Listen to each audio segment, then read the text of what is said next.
Welcome, great and lovely people of Biafra, lovers of freedom. Today we shall be dissecting the Chief of Defense Staff of Nigeria. The lies that they continue to peddle on social media spaces and to the Nigerian people and to the world at large. Discover that yesterday the Prime Minister of Biafra Republic Government in Exile, in the person of Mazi Simon Ekpa Njoku, was in court, and then the court was a testament of all the lies that the Nigerian government has been feeding Finnish authorities.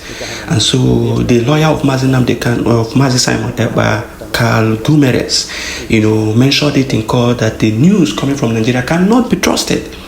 And we are going to prove it once more from what this Chief of Defense Staff is saying. Because it is time we continue with bringing their videos, bringing their statements, and juxtaposing it with the truth for you to see clearly that these people are lying to you and they continue to behave as though they are perpetual and habitual liars. And so we will continue to puncture all the loopholes and puncture all their lies and make it bare to the world to see and hear. Now we are going to listen to the Chief of Defense Staff, and as we continue to listen to him, we are going to be opening and puncturing all the lies that he has been saying in this video. Now let's listen to him. It's another very important meeting with Mr. President. Very well. What may we know about this? It's one of assurance. I think our meeting today is for us to review the entire security situation in the country. The president is concerned about what's going on, and we have reassured him that we're on top of our game. We're working extremely very hard.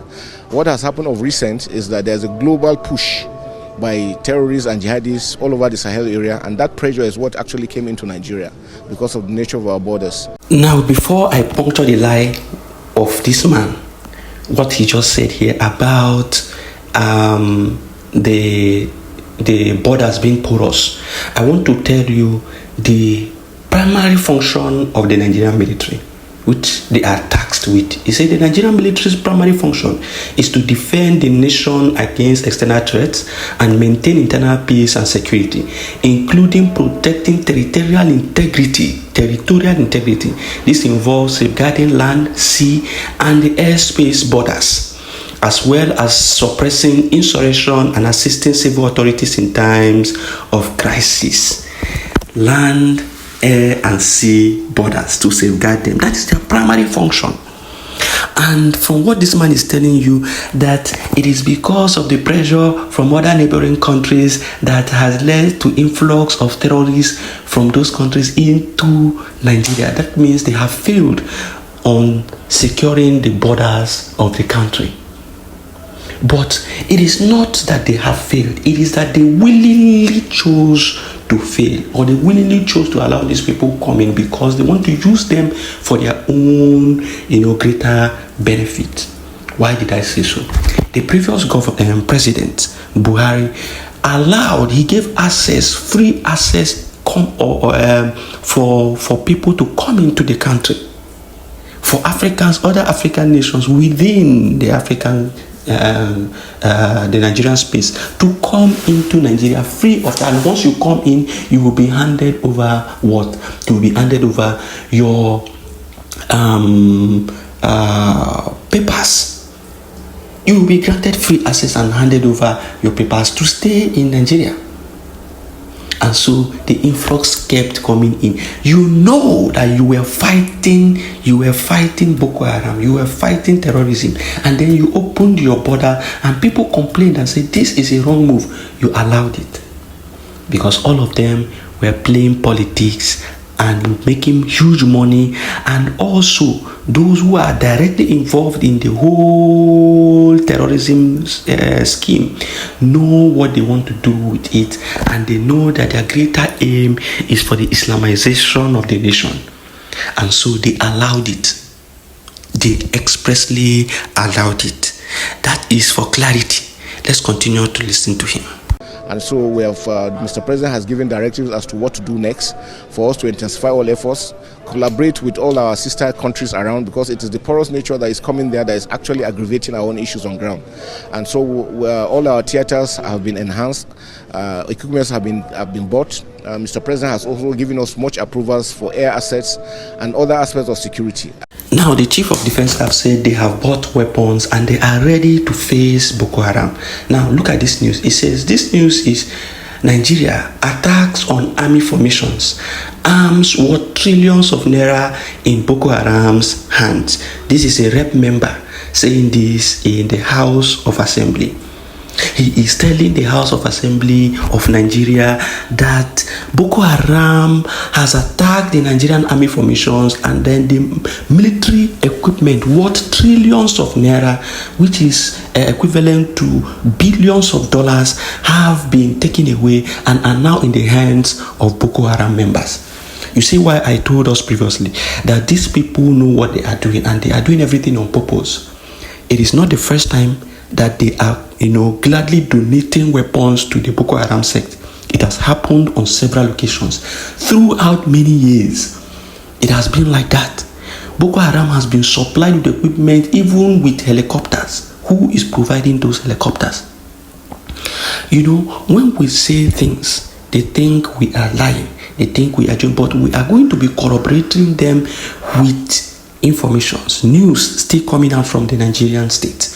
So, just recently, not up to 3 weeks ago, the Boko Haram attacked many military formations in Borno and carried away weapons, and the remaining soldiers who were left alive ran away from the military barracks for the safety of their own life. Have you seen such a thing? A country, and in their own barracks, the Boko Haram came, defeated them, carried away with all their weapons and left.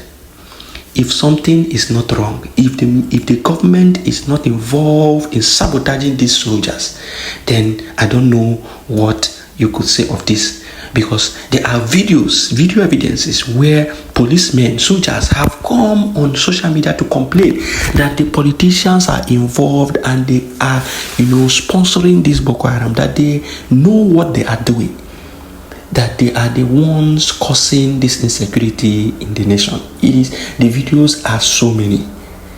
And so you don't need a soothsayer to tell you what these people are doing. Now let's continue listening to him. And like we said, it's not only the kinetic effort, the non-kinetic aspects that is most important.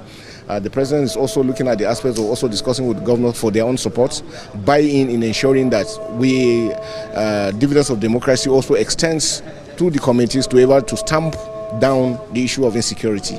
And we're working together. You can see that we're together with the National Security Advisor, the NSA, the DGDSS, and all other ones. So we're working together as a team. And you can see us here, members of the armed forces, working in unity, including the police, to make sure that Nigeria is peaceful. And that is our mandate, and that we work towards. We want to appeal to all Nigerians not to get tired.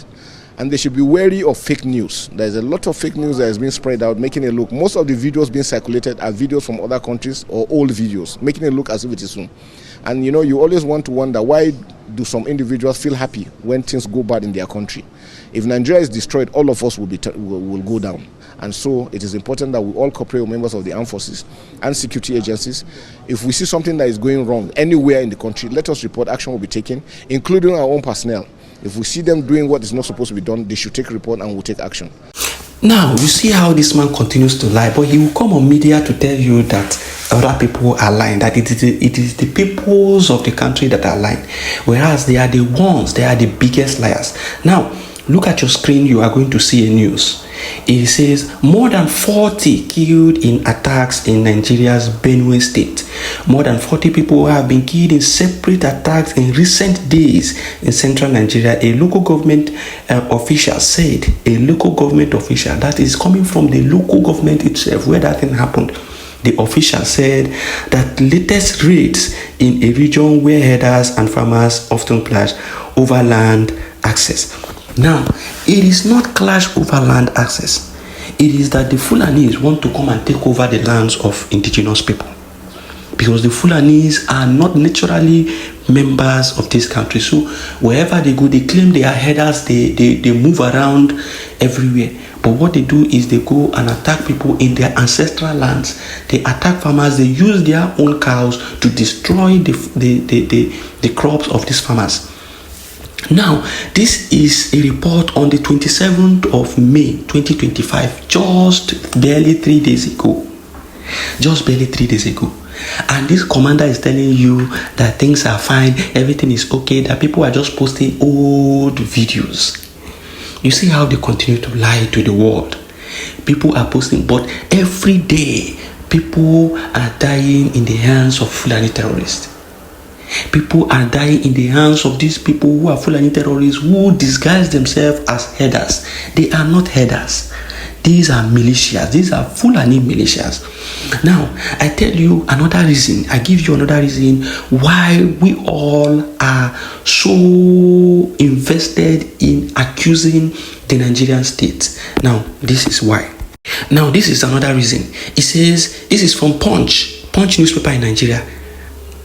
It says 800 repentant Boko Haram terrorists undergoing de-radicalization, the defense headquarters. So this message is coming from the defense headquarters that 800 repentant Boko Haram terrorists are undergoing de-radicalization. Can you imagine that kind of a statement?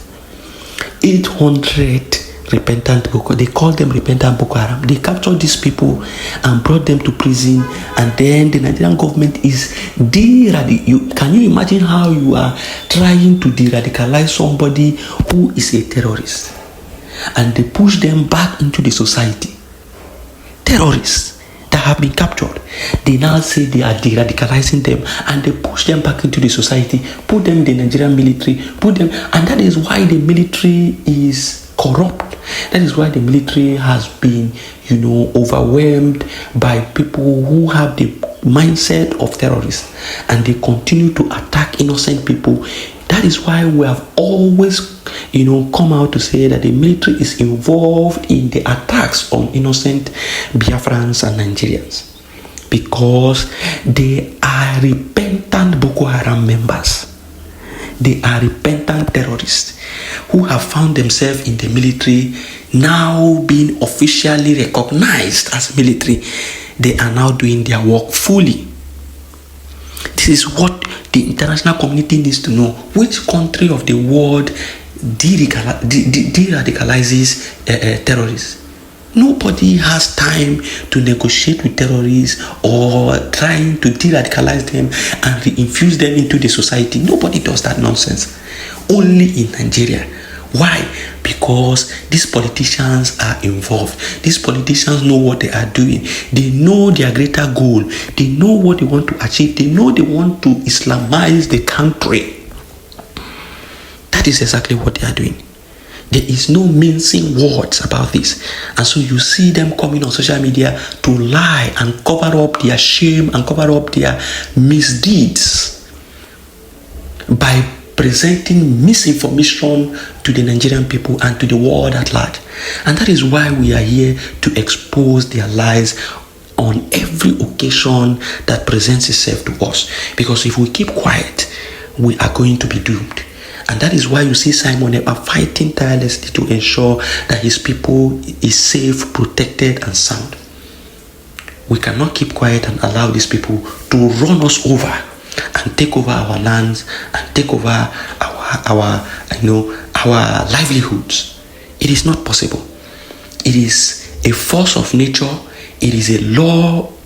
Every part of the country, it is an international law that you have the right to defend yourself in times of danger.